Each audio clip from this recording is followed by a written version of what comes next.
Hey YouTube, how you guys doing? Jared Fuller here. Today is Sunday, July 29th, 2018. So glad you could join me for another week of the Sunday video update.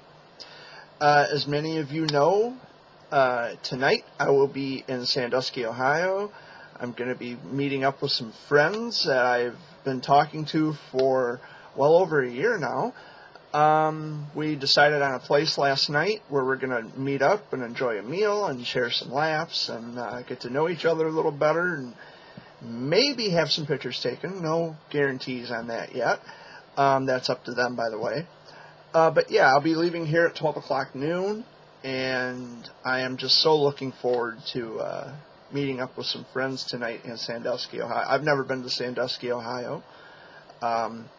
They're vacationing at Cedar Point this weekend, and so we had made these plans, months in advance, and today was the day we had chosen for me to come down and meet everybody and, just hang out and spend some time together and get to know each other and meet each other face to face, which I'm really excited about today.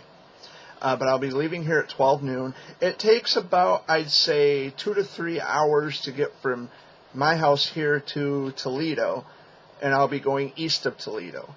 So I'm going to have to go around Ann Arbor and come down through Toledo. So I'll have to take 23 to 475 to 75 to 280 to Highway 2. It's a lot to remember. But I'll get there. I'll find it. But I'm so looking forward to it, and I can't wait to meet my friends tonight. So, yay! Yeah, it's been a good week. Otherwise, if you watched the video called Cousin's Day Out that I had put together, I was hanging out with my 11-year-old cousin. We started at the malt shop, and then we went to the hardware store to get a free bag of popcorn. Then after that we went to Pintown Lanes, bowling alley slash bar. It was just a lot of fun, and I really, really enjoyed it. Hopefully I can do that again sometime. It was a lot of fun. The remainder of the week was pretty good. I've been taking my Lexapro, and I'm like right down to the last little drop of liquid in the bottom of the medicine bottle, so I have a smaller bottle to tie me over until tomorrow when the pharmacy reopens. And then I will probably go back to the bigger bottles of liquid. I don't know how my family doctor set that up. But I'm noticing changes. I've been taking my medicine. I seem to be in much better spirits, much better moods. I have my moments, though, just like anybody else. I feel moments of sadness and loneliness and depression, and I still have those moments. It still comes to me every so often. But I think now that I've removed social media out of my life completely, I removed Facebook totally out, done with it. I've noticed changes too, like I'm not so anxious, I'm not so, because the thing with Facebook and any number of ways I can list how Facebook is detrimental, or social media in general, maybe not just Facebook, but there is an element of detriment to it. And one of those elements is the fact that you're constantly walking on eggshells with people who are supposed to be your friends, when in reality, they can block you at any time. They can delete you at any given time. They can ban you from their pages at any given time without warning. They can just cut you out of their life. Now that to me is not friendship. And when you have people who are constantly believing things that they're being told on Facebook, they see it on Facebook, oh, it must be true because all these people are saying it, that kind of stupid thing going on. That's not friendship. Any real friend will come to you privately and say, hey man, what's going on? Well, I've been hearing a lot of this nonsense going on, and I just want to come to you and ask questions. Is any of this true? Could you verify or confirm? Is this true or is this false or not true? And, you know, I still have lots of good, honest, decent friends who will do that to me. If they see something on social media, they come to me and they say, hey, you know, they're still talking about you. They're smearing your name all over social media. I know they are. As a matter of fact, they come to my YouTube channel. They, you know, they spy, so to speak. There's nothing to see. It's just me talking about my week and giving you bits and pieces of my life, how I live my daily life. There's nothing more to see. So it's just a big mess. It's a big ball of confusion. Well, all these people are saying this, Jared, so we're not even going to question you about it. We're just going to remove you, which is real shitty. But, you know, it is what it is. People are so quick to judge. You know, they're so quick to believe everything they see on Facebook. That's another element of detriment to having social media, is people are constantly inundating themselves with misinformation and rumors and lies about other people, and they are so quick to judge. They are so quick to just jump the gun and say, well, it scares us, therefore our initial reaction is to block and delete and ban. Well, if that's how you think and that's how you want to behave through cyberbullying tactics, go ahead. And I'm not saying you're a cyberbully if you block me or delete me or ban me from your page. Ooh, big shot. I'm saying that anybody who spreads gossip and lies and rumors about people who have done nothing but devote their time and their energy and everything else into what it is they're doing, the cause that they're devoted to, cutting someone down, tearing someone down, resorting to lies because you have nothing on this person, so hey, let's make up a big tissue of lies. That is cyberbullying. And cyberbullying doesn't just affect teenagers and young kids. It affects grown-ups as well. You may not think so because, well, you're an adult, you know, you can handle it. It's not that simple. It's not that simple. You have very mean-spirited people on Facebook and elsewhere, Twitter and Instagram and Snapchat, which I use none of that, by the way. I can't emphasize that enough. I am not on Instagram, and people think, oh, you got an Instagram account. I've been receiving text messages from my friends. Oh, you're on Instagram? No. I never signed up with Instagram. Those are the trolls who are pretending to be me. I have zero Instagram. So before you send me a text or before you send me that email asking me if I'm on Instagram, the answer is no. I have none of that. But anyway, I'm going off the rails again, and I want to remind all of you that you should visit GuideStar.org. GuideStar.org is registered with the Internal Revenue Service. It gives a complete listing of 501c3 nonprofit organizations and LLCs currently in existence and under the supervision of the Internal Revenue Service. Don't be duped. Do your homework. Visit GuideStar.org today. And which, by the way, they've used that against me too. But oh well. You know what? I'm looking forward to tonight. That's my focus. I cannot let my haters affect my life. I'm not on Facebook anymore. I don't see what goes on Facebook. I don't really care what goes on Facebook. But it's certain things you just don't forget. And for anyone who is guilty of, you know, well, we just believed what everybody said, that would be you. You had something good and you had thrown it away. That's all I can say about that.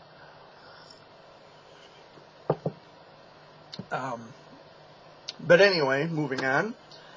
My niece, who's expecting a baby in November, she's going to be staying here with us for a while, her and her boyfriend.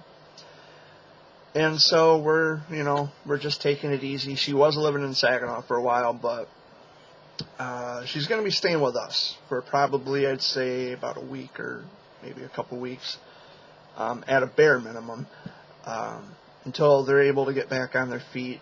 And I think he works. I think he has a job. So they may not be here for too long. But even if they are, I mean, I don't mind it. You know, it's my niece. We're not going to let her sleep in the street. And of course, she's pregnant, and no, we're not going to boot her to the street. I can't do that. You know, she's family, she's blood. I can't kick her to the street. Yeah, so my niece is going to be here with us for a while. You might see her in future Sunday video updates. I really don't know. They're probably still in bed. I would imagine they're sleeping out in our camper. Imagine they're still sleeping. But I figured I wanted to get this done and out of the way. Dad and Amy are still asleep. And so it's just me and my cup of coffee and my dog. I received a text message from one of my really good friends. He's from Kansas. He texts me and he says, you know, Jared, he says, I watch your YouTube videos. I've watched each and every single one of your YouTube videos, and you inspire me to want to do better. So to my friend who's watching this, you are awesome. Thank you so much for the compliment. Thank you so much for that uplifting text. It really brightened my day. It really brightened my day. I'm glad that I can inspire, and that's my whole entire. That's the point behind everything I do. I'm inspired by people enough to want to help other people, and if my helping other people inspires the next person, it's like a ripple effect, or like a chain reaction. I'm okay with that. If I inspire other people, that's awesome. There, you know, and it's not just the childhood cancer community. There's a lot of different aspects in life where I have inspired people to do positive things, and I don't want to sound like a narcissist, and I don't want to, you know, toot my own horn, but you know, there's people who watch you, for better or worse. They watch you, they listen to you, and you're either going to piss a lot of people off or you're going to inspire a lot of people. I've been inspired numerous times by numerous people in my life.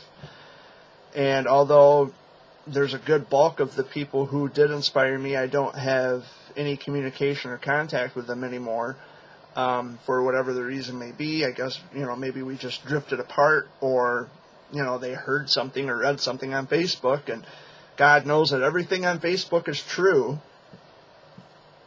Okay. You know, there's always a reason. People come into your life for a season, and that's it. They don't stay throughout the course of your life. They're just lessons in life. And although for most people it may be easy to let people go and cut them loose or whatever, for me it's difficult. Especially when it comes to childhood cancer, because childhood cancer is it's something that nobody asks for. Parents don't ask for this. The kids certainly don't ask for it. And it becomes a permanent staple in our lives.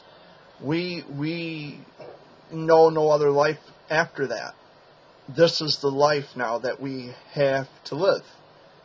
We were thrown into the fire, so to speak, and hey, this is our life. This is the hand that we were dealt, and now we have to make the best out of this new life that we have no choice but to adapt to. And so, you know, I think that was one of my biggest driving points, being an advocate for awareness and research and funding, is because of that. There are some things in life that you are just shoved into without a choice, without warning, without without any.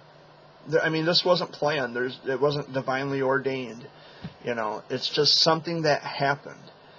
And people ask me, or they have asked me numerous times, why do these things happen to good people? I don't know, but it's it's sad to me that in a place where you would least expect to find so much division and so much bickering and so much nastiness, provided that it was the common denominator being pediatric cancer, and pediatric cancer of any kind being the flagship of the community, the one thing that brought us all together in the first place, and we didn't ask to be a part of this. We're supposed to be depending on one another to get through difficult times. And in fact, instead, what has happened is you have people who are indirectly affected. They're coming into this. They're attaching themselves to people. And they are causing the division. Now, I'm not saying it's all indirectly affected advocates. Certain ones. When they're not causing the division, they are using this to just to bolster themselves, to make themselves look good. They're using sick and dying children to boost their ego. It's an ego boost. It's, to me, it's disgusting. If that's the only reason you're here, and I've said this 1,000 times, if that is the only reason that you are here, then just do yourself a favor and go away. Because if your heart isn't in this, then you don't belong here. And that was another problem, because that we run into. We're not allowed to say certain things. Well, I'm a survivor, and I can say any damn thing I want, as far as that goes. Because I've seen this firsthand. People think, well, you're just reading too much into things. No, you can actually see this for yourself if you just stop and look and observe. These people, there are certain people who are using this for whatever, it's more about themselves than it is for the kids. And now that this video's out there, and it's probably going to be plastered all over Facebook, because my haters are going to inject their own twisted context into what I'm saying. Always happens. The problem is that there are people in this community who are using this as their golden opportunity, as their golden ticket, to make themselves look like heroes and like Superman. And I'm going to save the day. I'm going to put an end to this. I'm going to do this and do that. Well, it doesn't happen overnight. And there's a lot of work that still needs to be done. But the problem, that comes with that work that needs to be done, is that we can't get people to unite. There is too much division. You have certain people who are in their own cliques. This certain group of people stay over here. This certain group of people's here, and so on and so forth. We are not uniting together because there's too many people who don't like one another in the community, and that poses a serious problem. And there's a lot of oncology parents who also cause the division. They send out warnings about people. They've sent out warnings about me, which is just totally and absolutely absurd. And it's nothing short of retaliation. They have nothing on me, so they're going to make up something, which is just pitiful. I mean, people need to really get a life. And hey, start your own YouTube channel. Talk about your life and share with your friends and share with the world what you're up to.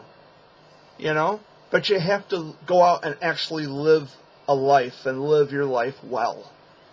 So you have certain things to talk about at the end of the week.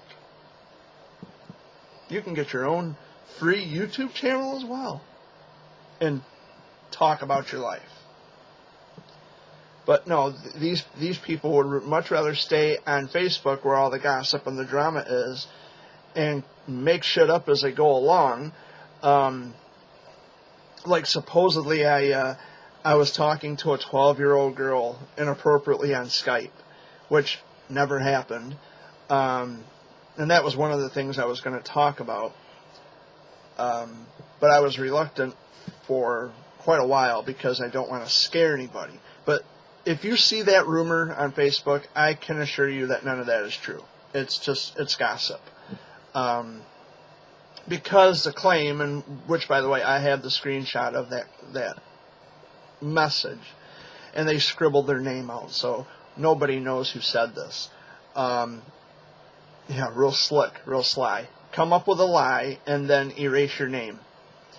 But anyway, the rumor was that, oh, Jared's getting on Skype and he talked to my 12-year-old daughter. He was asking her inappropriate questions, and I just got so upset that I got up and walked away. Well, let me ask you people this question. I want you to consider some things here. First of all, and I can state this truthfully, I don't Skype with 12-year-old girls. Second of all, I would never in my entire life, whether it be on the internet or off the internet, speak inappropriately to a child. Thirdly, if this supposedly happened on Skype, don't you think that mother would have A, called the police, B, taken a screen capture of my face, or C, record the video, the live stream between the two of us? Because, that is possible. You can record the video. You can record the back and forth conversation, and you can save it as a video. And what's so stupid about the whole thing, other than the fact that it's false and it's bullshit and it's a lie, is that you have people who are actually believing this. Why? Have you seen evidence for that? No, because there is no evidence. I've never spoken to a 12-year-old. But what you're seeing is just a claim. You're being presented with claims. The claims themselves are not evidence. It's not evidence. They have not been able to demonstrate the proof of their claim. They offer nothing of substance. And for some strange reason, you have a flawed logic, you have a flawed way of thinking, that just because they tell you this stuff, you're buying into it. Well, it must be true because who else can verify it? The person who's making the claim has the burden of proof. Why is it so hard to understand? Now, if I say, hey, this is not true, what I'm saying is I'm rejecting this claim.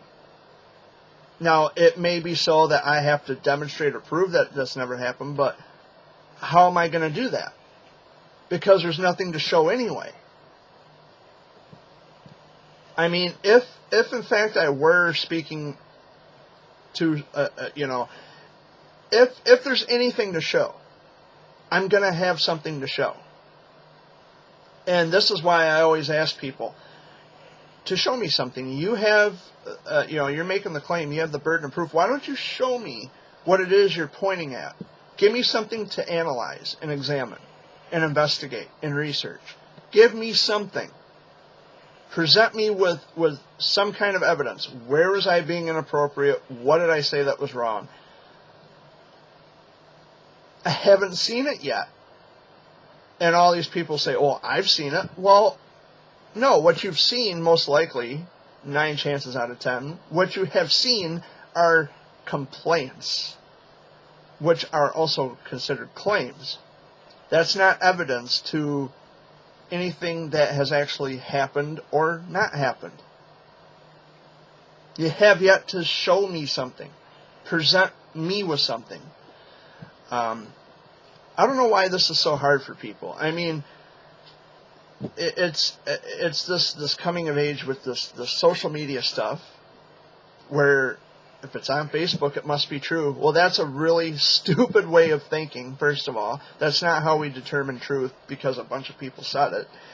And second of all, we have Google, we have this internet, the World Wide Web, where information is always readily available at your fingertips, but somehow we are so misinformed. And if any one person is making a claim about somebody else, Why can't they show evidence? Why can't they show the proof? Better yet, why don't you come to the person who's being accused and ask questions instead of just assuming that something is true? Well, he did act a little bit funny. He acted a little bit strange. His demeanor was unusual around my child. And what demeanor would that be? You know, it's just a corroborated mess. And I removed myself from it. Most of my friends have removed themselves from this drama. But we still keep in touch. We still keep in contact. They didn't buy into it, which I'm thankful for, because it's not true. I don't know how any more clear I can be about that. Well, Jared, you haven't demonstrated that it's not true. How am I going to? They're the ones making the claims. Where's their evidence? I say it's not true. I'm rejecting their claim. I'm rejecting this notion that any of this is true. Because I can say that it's not true. You know, it is a claim, yes, by rights, but,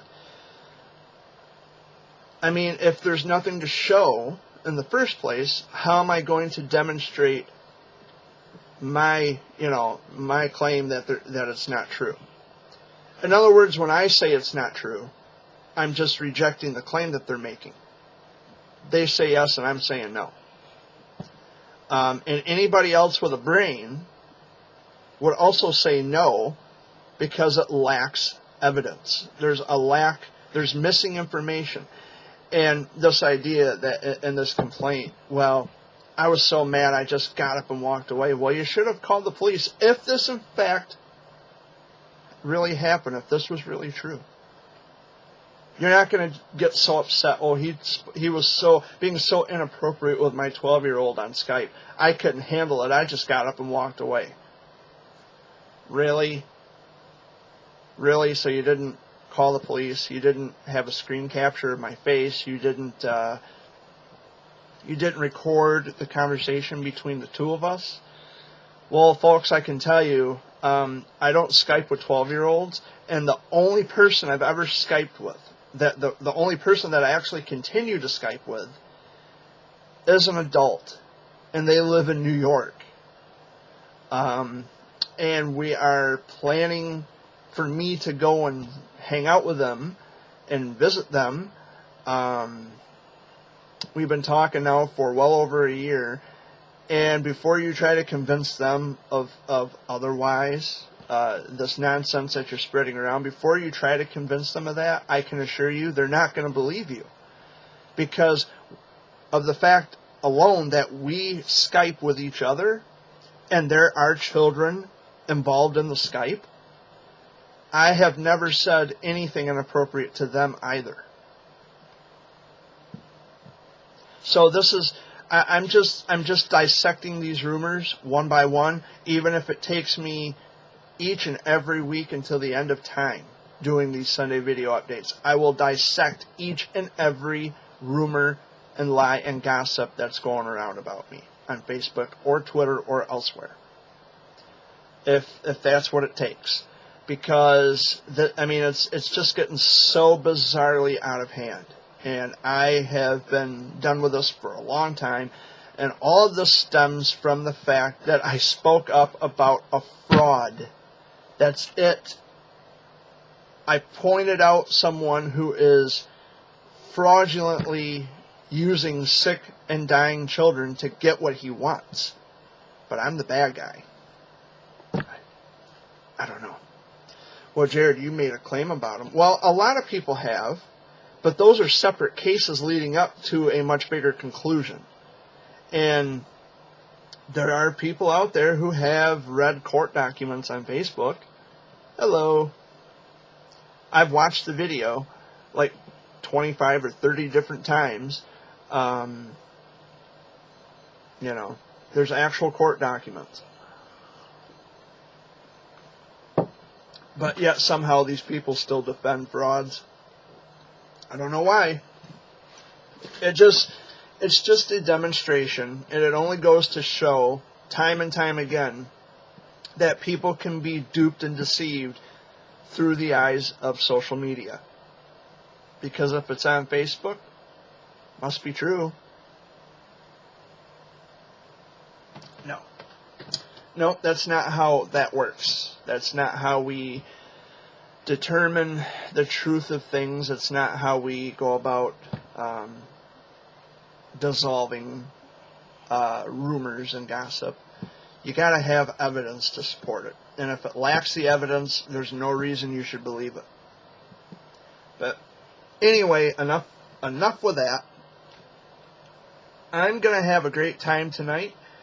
Like I said, I'm going to be leaving here at 12 noon. I might show up real early. I might not. I don't know how far Sandusky is from Toledo. But I know it's east of Toledo. That's all I know. So hopefully I get there on time. And I have a feeling it's going to be a wonderful evening. I'm so looking forward to meeting these people and spending time with them, and making memories and sharing laughter. And I'm going to be taking them some Mackinac Island fudge.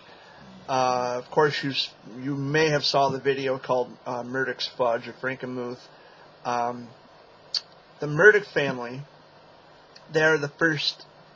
I think they came up with the Mackinac Island fudge tradition. They had come up with the original recipe. Over in Frankenmuth at Murdoch's, her name is Karen, and she is a fourth generation Murdoch, and she is continuing on with the fudge legacy in the family. So they are well known for that, and it's really interesting, like when you go into places like that where the owners of these businesses are like third and fourth generations from the original proprietor that got the business started. It's so interesting to listen to the stories that they tell and sharing the history of how things had came to be. And when I was there, it's like I'm just standing there and I just got my arms crossed and I'm listening to her like, man, that is really interesting. That is awesome. I love the fact that I'm a Michigander.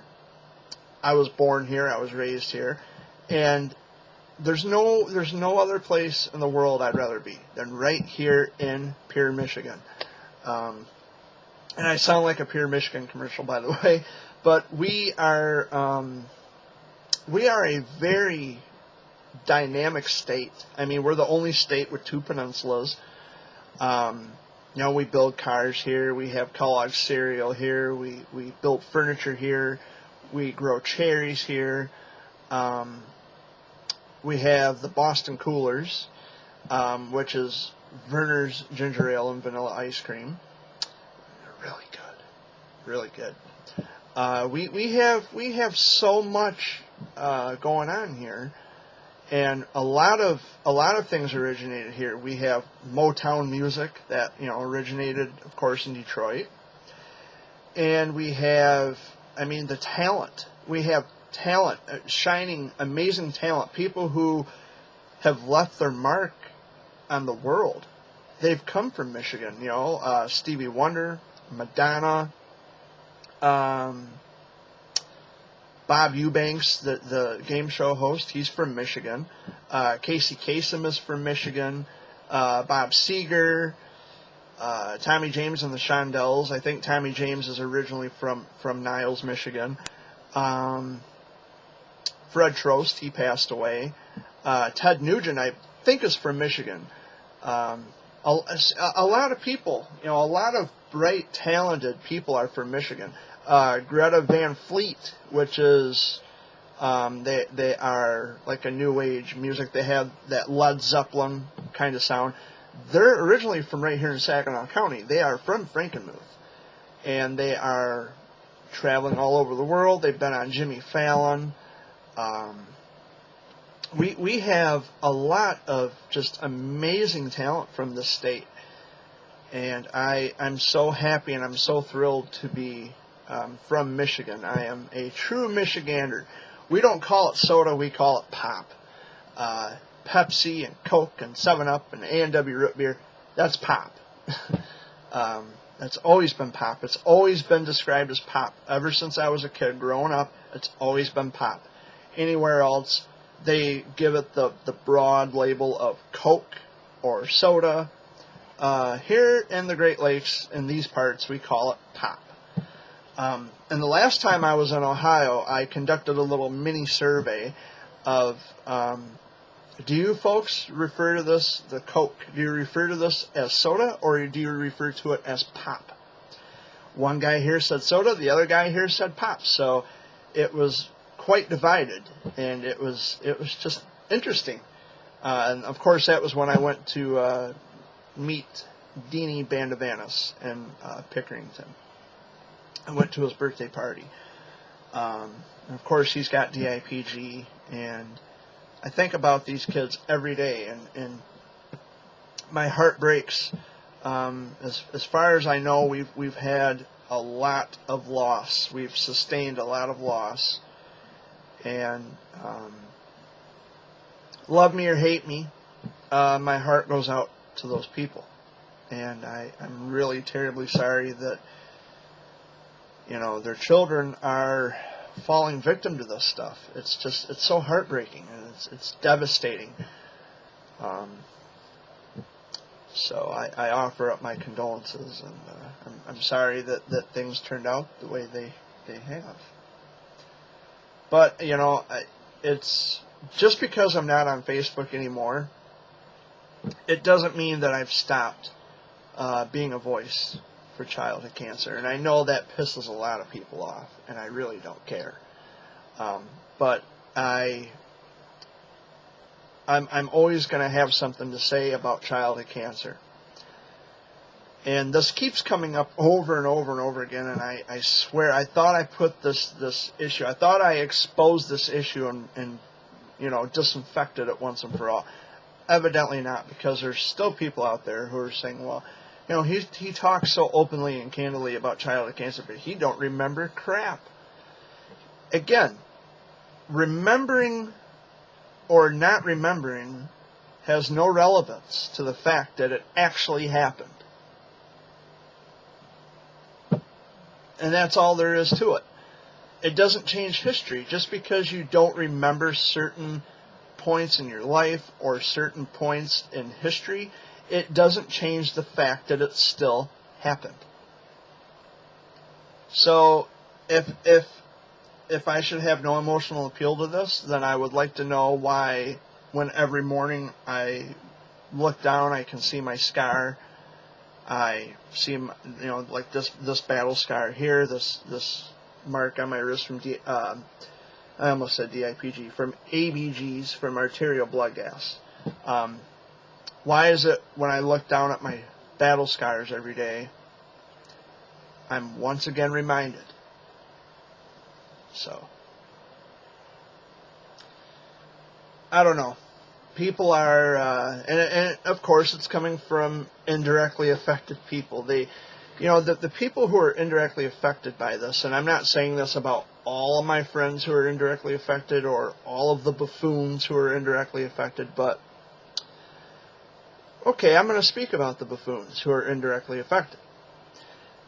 They seem to think that they have so much more to say about something that never affected them.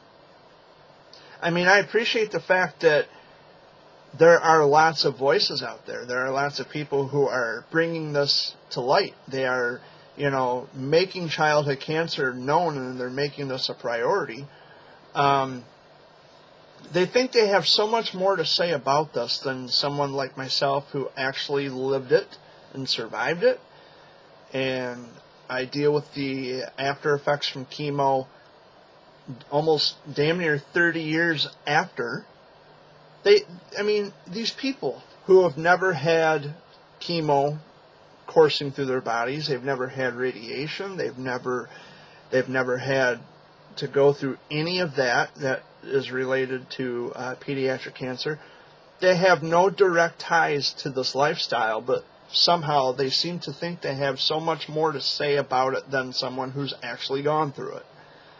And like I said, I'm not belittling my friends, because I think I have at least one good friend out there, still, after all this fiasco went down on social media. I still have one good friend out there who is indirectly affected by this, and she talks openly and candidly about this to me, and she says, well, I kind of feel stupid preaching to the choir. No, you shouldn't feel stupid. And she knows who she is, by the way. Because we can have honest and open discussions about things that we are both very passionate about. Raising awareness. We want the research and funding. I don't have to go to Washington to say, hey, things need to change. I don't have to go to Capitol Hill and shake my fist. I can very well, as a survivor advocate, I can very well sit right here in this seat from my home in Michigan and shake my fist. Someone's bound to see it, and that includes my haters. They can share this on Facebook all day long. I don't care. But someone is bound to see this. They are bound to hear my voice. They are bound to hear my opinions or my thoughts on things. And raising awareness to childhood cancer and the whole funding and research thing, that is a big deal to me. Now, there was a point in time when it didn't even cross my mind. It never dawned on me. I wasn't fazed at all by it. Because I had also went through that transitional period after my battle when I was a teenager, maybe early 20s. That I just wanted that chapter of my life closed forever. I didn't care about childhood cancer. I didn't care about the numbers, the statistics, the funding. I wanted nothing more to do with it. But then I got to a certain age where, you know what? When I had learned and I had discovered how awfully ignored pediatric cancer is, and how terribly and horribly underfunded it was, and it still is, I felt that I needed to be proactive and I needed to do something. I needed to advocate. It was, I'm sharing my story of survival. Not only for hope and inspiration, but for education. To, even for my indirectly affected friends. I share my story with them not only to be inspirational and to provide hope for the families, but to reinforce their purposes for being an advocate, even if it did indirectly affect them. There is a point where if I offer my story to people who are scared, they don't know which way to turn, that's where I come in as a survivor, and I say, hey, I know what that is. I've been through that. I remember going to my checkups. I remember the butterfly needles. I remember the wand from the ultrasound. I remember the x-rays and the echoes and all that stuff I had to get done. I remember all of that. I've had chemo. I've had radiation. I've had a blood transfusion. I've had a kidney removed. I have my battle scars to confirm that I had gone through this. I have paperwork. I mean, my oncologists, they still work in Lansing. I have all of this information is just leaking out of me, and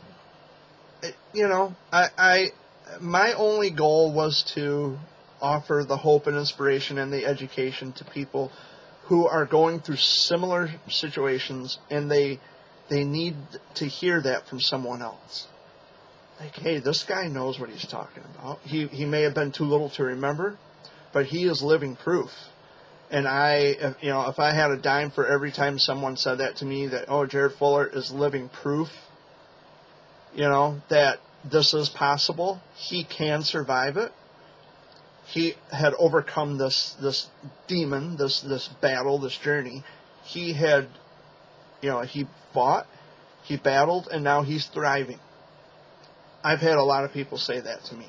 And it's, you know, that's all I've ever wanted to do, was to help people. And out of the kindness of my heart, which I have done, I don't regret helping anybody.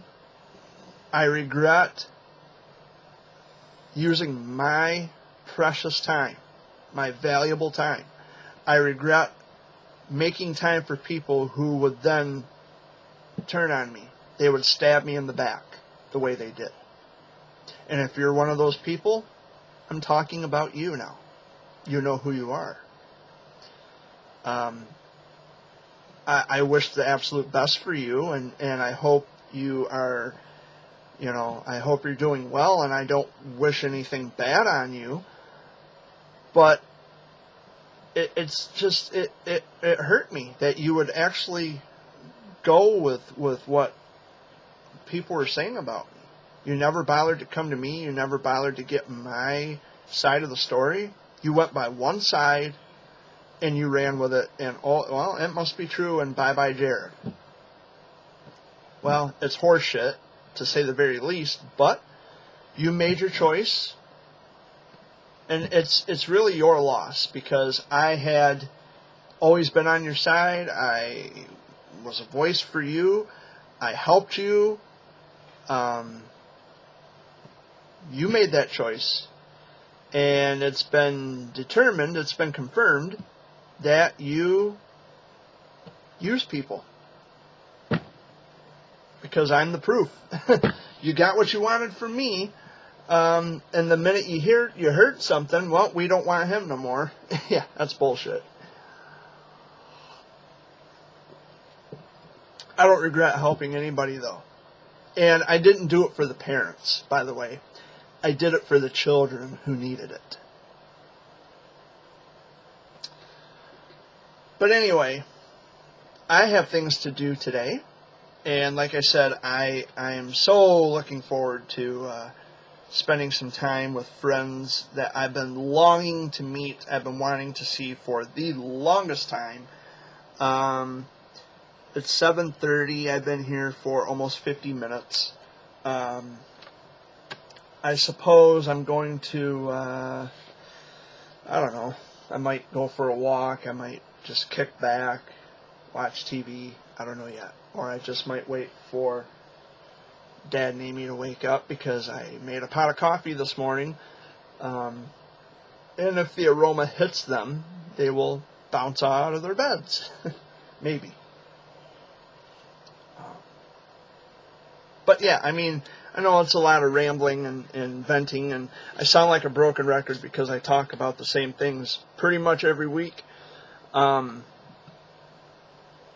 But it's really something it's just been bothering me for the longest time. And truth be told, there's not a single medicine in the world that can take away heartbreak.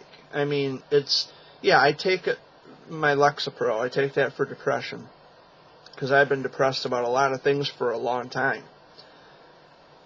But the one thing depression medicine can't take away is heartbreak. The fact that at the end of the day, every night when I lie down and get ready for bed, I stare at the ceiling and I think, all these people I helped, and these people that I thought I was, we were good, and I thought that we actually had a good friendship.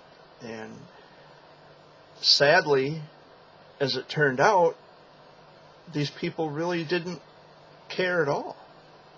And that's really sad, because it's the same walk of life. Different cancer, but it's the same walk of life. And it's that division. There's more division and less unity. And that's really something that when I first came onto the scene in 2013 as an advocate, and I shared my story. Well, actually, you know what? Let me rephrase that. I've always been on the scene. Since 1989, I've been on the scene. So we'll just clarify that. And I've been, my checkups were throughout the 90s. I've been on the scene for damn near 30 years. If you want to speak in terms of collective, I've been in the childhood cancer scene all my life, most all my life. So, but I became serious about it in 2013. I guess I should say. From now on, from this moment forward, it's just really sad and it's heartbreaking that we don't band together like we should, because there's a bunch of, there's all this he said she said crap going on, and it impedes progress. It gets in the way of who we're supposed to be, and it gets in the way of our missions and our goals and the things that we're supposed to be doing. To frontier forward in getting research and funding where it needs to be. There's too much fighting and too much bickering going on, and like I said, when I had taken that advocacy oath in 2013, so to speak, I did not come into that with a competitive mind. I was not trying to compete with other people, because what's competing with people when you've actually lived through it, when you actually know firsthand what it is. There's like I said, there's people who are indirectly affected by it, and they're my friends, and yeah, they're a voice, and they want everybody to know. They want the world to know that this is a very serious issue. Whether it be DIPG, Wilms tumor, medulloblastoma, neuroblastoma, retinoblastoma, or whatever the cancer. There's various different types of pediatric cancers. No matter what it is, there's people out there who want the world to know. You know what? This wasn't always my life. Before this, I lived a completely different life. Cancer changed me. And now that it opened my eyes, it awakened me. Now I want everybody to be awakened by it as well. And I want people to understand this is serious. As a disease, it's deadly. And what else is serious about this is the fact that it's horribly, severely underfunded by the federal government. 4 cents of every dollar. It's 4 pennies, 4%. It's that horribly underfunded. Now, mind you, there are certain organizations that I don't support. There are certain charities that I don't support. And I have a right to not support those organizations and charities. Because, I don't want to get too far down this rabbit hole, but there are far too many organizations that they do it for them. They do what's in the best interest for themselves, and they contribute less to the cause, and they take more for themselves. I have an issue with that. There are organizations that when they're given something for free, they want to turn around and charge thousands. That to me is monotony 101. These families have enough to deal with. Why are you going to charge them thousands more? They have already got bills they can't pay, medical bills, because of treatment. And these bills continue to pile up and stack up in any number of ways you can think. And, just put it on my tab of money that I owe that I don't have, but I'm willing to do anything to save my child's life. And that's the way it is for a lot of these families. And they are financially strained, and they are, they're not the same people that they used to be. cancer changes everything. I mean, I had even written a poem about that cancer changes everything, and it does. Dramatically and horrifically, and in any number of ways imaginable, any number of ways possible. Childhood cancer, and I could say cancer in general, but my aim is pediatric cancer. It changes the course of your life forever. And that's why, and speaking from experience, I talk so much about it. I know when you watch my videos, it's the same jibber jabber every week about Facebook and all that, but sadly, Facebook, it seems to be the place where everybody is now. We don't know how to communicate face-to-face anymore. We don't know how to pick up a phone. We don't know how to communicate in the ways that we used to. And to me, that's sad. It's just really sad. Social media is, like I said, it's a place where, sure, you think you got it made in the shade. You compare your life with everybody else's, and in reality, you're walking on eggshells. And in any real friendship, in any normative circumstance of a friendship, you should never have to walk on eggshells with anyone. The minute they disagree with you, block, ban, delete, write you off like you never existed. And these aren't just friends. This is family that disintegrates on social media. And right before your eyes, I mean, if you're friends with people who bring their family issues to the podium, I mean, you're going to see what they're fighting about. You're going to see what the arguments are about.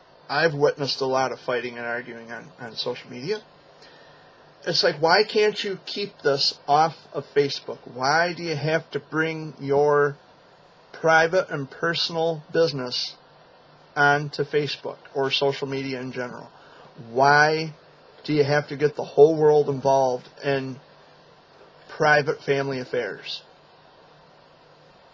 I don't understand. I don't.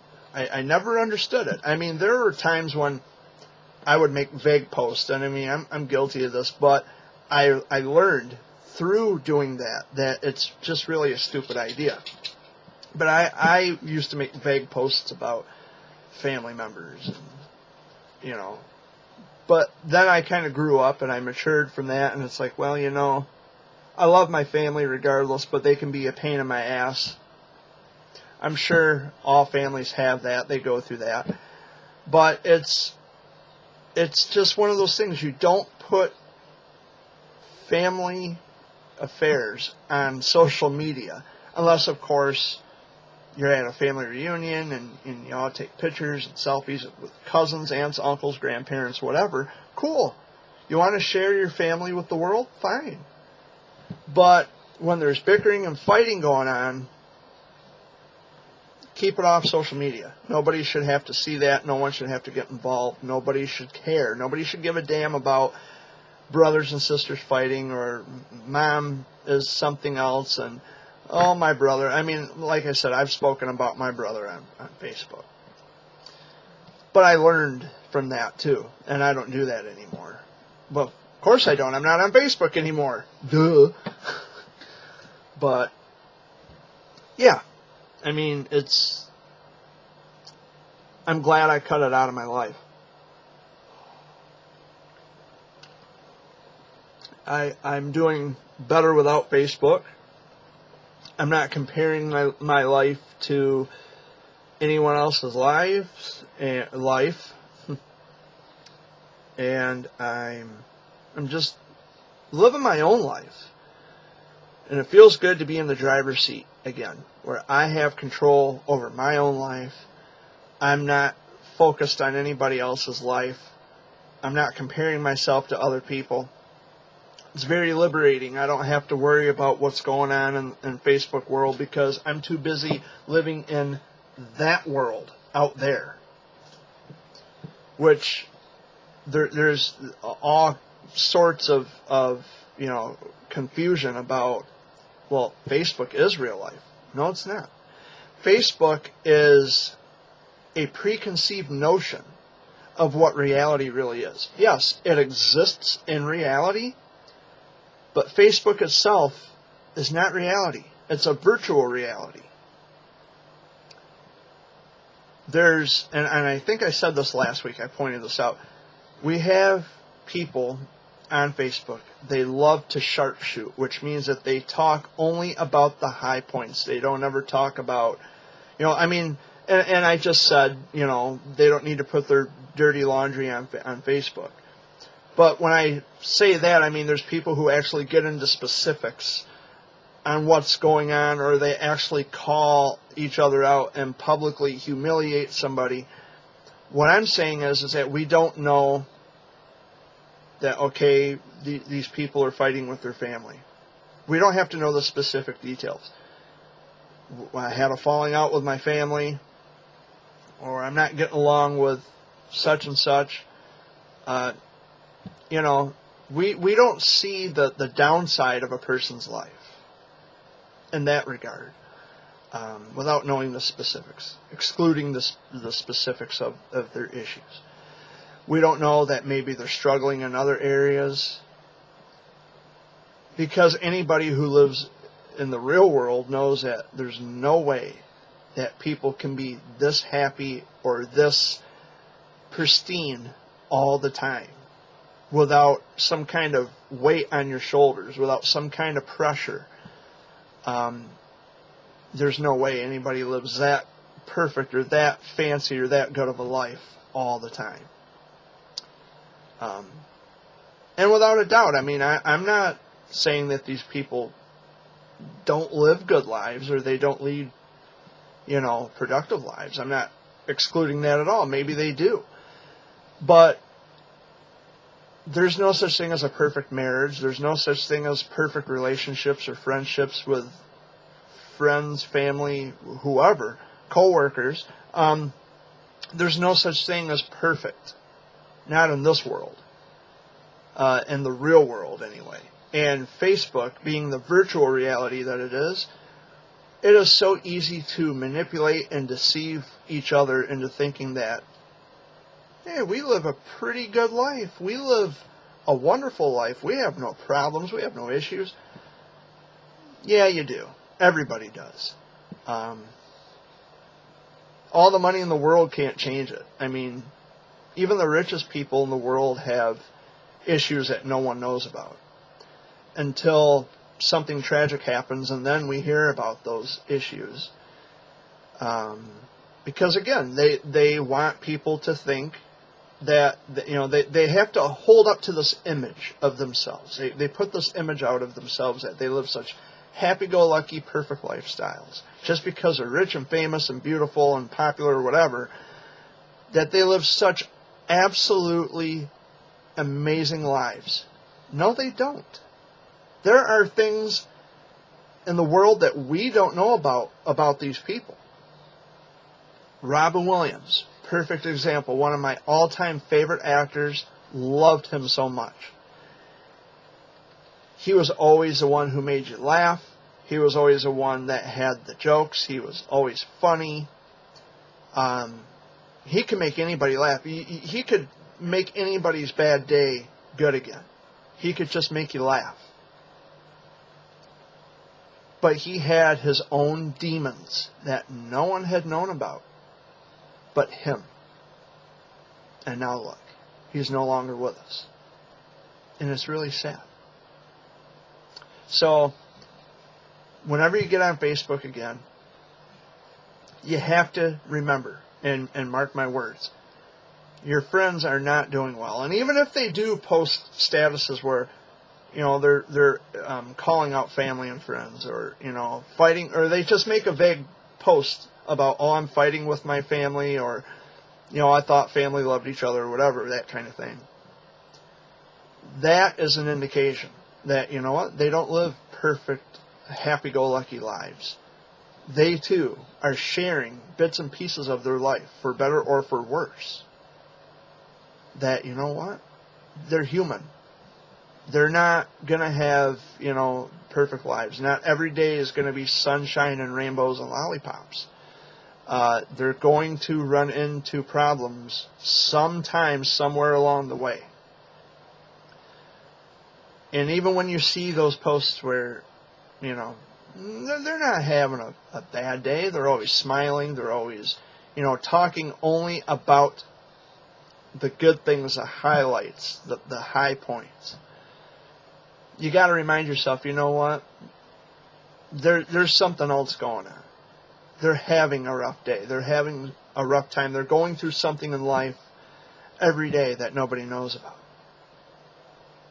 I mean, because nobody lives a perfect lifestyle. It's just not possible. And they are sharpshooting the specific highlighted, the top points of their lives. And that's okay. But it's also where you find yourself comparing your own life with people who are, in fact, sharpshooting theirs. And it's, Facebook is one of the most deceptive platforms you will ever run into. I was on Facebook for 8 years total. That's quite a stretch. It's quite a tenure. But I removed myself from that fake way of life because in reality, friends don't just block you. They don't just delete you. They don't just ban you and not give a reason. And when you try to get a hold of them off of Facebook, outside of Facebook, they don't respond. They don't respond to your inquiries about, why did you do this to me? Why am I being treated this way? And they don't respond to you? Well, first of all, they probably weren't your real friends to begin with. And second of all, nobody in the world ever realistically treats people this way. It's just, no. They don't suddenly, they don't go from one day being your friend to the next day not speaking to you. It's absurd. And they don't give a reason why they cut off the ties with you. That's not the real world. That's not how the real world operates. Because anybody who has a conflict with someone else, realistically, you would want to sit down and have a civil discussion about why they made the decisions that they made. We don't go through life thinking that, I'm the bad guy, I did something wrong, and I'm trying to understand what I did so I can correct it, but they're not responding to me, which therefore makes me feel like it's me. No.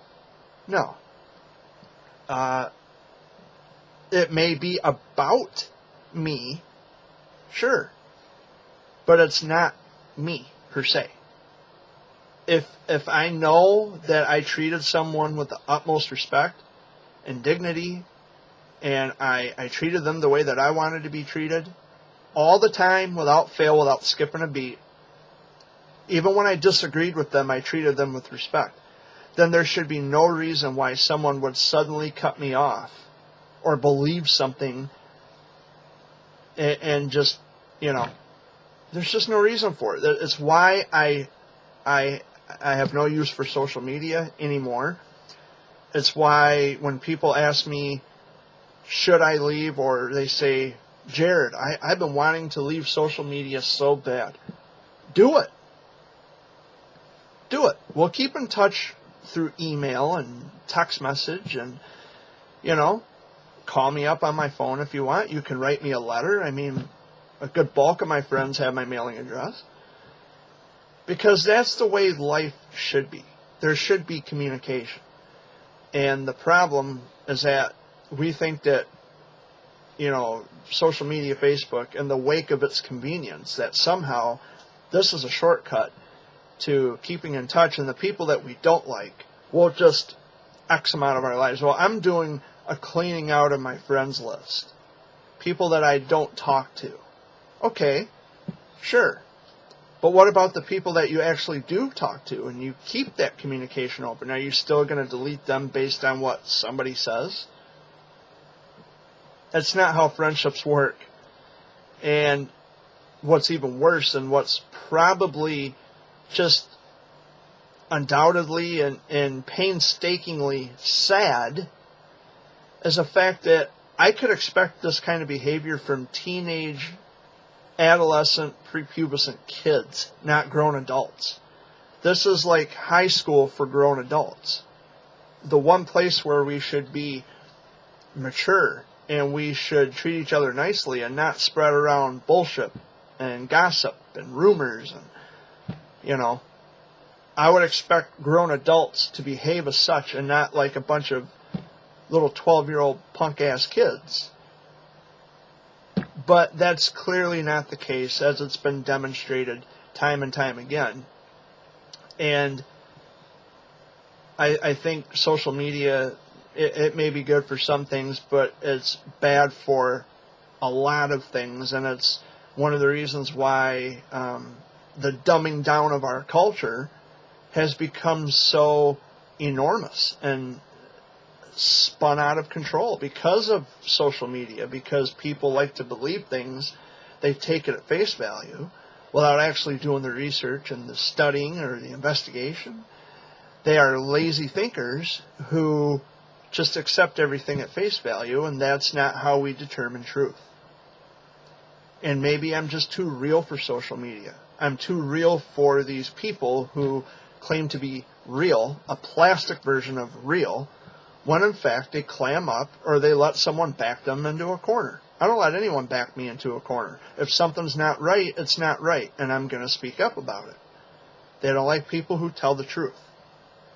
They don't like people like me who will sit down. After having thought about this logically and critically, we propose our opinions. It may be a solution, it may not be a solution, but it's something to consider. And when I come to you on YouTube every Sunday, every week, and I say, hey, this is my thoughts about this, these are my opinions, you can take it or leave it, that's up to you. But I want you to think about it. That's all I'm doing. I just want people to think about things. I want people to be aware of what's going on. And please, please, for the love of all things ice cream, come to me if you have a problem. My email address is in the About tab section of my YouTube channel. I can't emphasize that enough. You have my cell phone number. You have my mailing address. Get in touch with me. Please. Let's settle this. Let me, let's have a back and forth conversation. Let's converse about these issues. And, not to sound like a narcissist, but if people decide that they want to apologize, and people have apologized to me in the past, and I'm thankful for their apologies, and I accept their apologies, as long as they're sincere and wholehearted, and not just to say, well, I'm tired of fighting, and, oh, you won the argument. It's not about winning or losing. It's about getting people to understand the logic behind things. If you apply logic to situations and circumstances that don't make sense, logic is going to be the one tool that gets you very, very far. I mean, I've had people say to me, well, Jared, they're saying these things about you, but I don't believe that to be true myself. Well, thank you. Thank you. Because they come to me and they say, well, Jared, we see no reason to believe that any of this is true. Because they have thoroughly examined everything that has been made noticeable and traceable, and they have found anything, they haven't found anything of substance. There's zero to offer.